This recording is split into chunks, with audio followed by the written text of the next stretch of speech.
As we enter the fall, St. John's Cathedral was hoping to open our doors fully and worship without masks. But we find ourselves in a prolonged pandemic, and we see the COVID numbers continuing to rise here in Florida. However, we are going to forge ahead with our pledge drive as planned. Our theme this year is Gather to Give, and as we discussed whether we should move forward with this theme, we realized that we really do need to gather. Whether it's on Zoom, here at the cathedral with masks on, in your backyards, just by calling each other or writing a note, we want you to connect with each other in this time. And we want you to pray about your gifts. There are so many needs here at St. John's Cathedral. We need another full-time priest. We have water intrusion issues that threaten our building and that we are constantly fixing. There are so many opportunities for your gifts. Please consider and prayerfully give to your cathedral this year.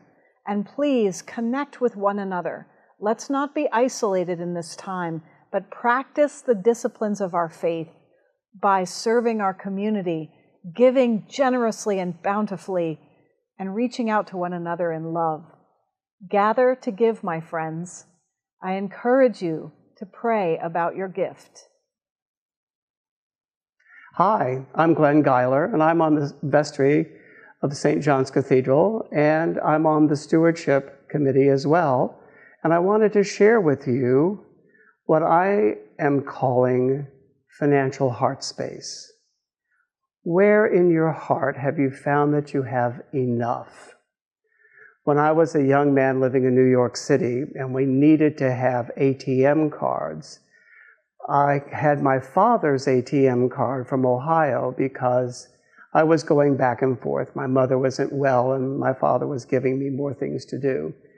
And so I had to have my 6-digit code, and I would put in his name, Horace, and I realized I was asking my father for money every time I went to the ATM. And I realized that all I really needed was enough, and enough happens to be 6 letters, ENOUGH, just enough. And I had been studying music for a long, long time, and I had a teacher of mine who kept saying, more breath, more support. You always have more than you think you have. When you get to the end of that phrase, you still have more. And what I've learned in this pandemic, looking at my budget weekly, is that I seem to have more than I thought. I always have enough, but I really have a little more. And so I'm asking you, on behalf of St. John's Cathedral, would you give a little more? Do you have enough? Will you look in your financial heart space? See what it says. And if you have a little more, please consider giving it to St. John's Cathedral this year. We really appreciate it.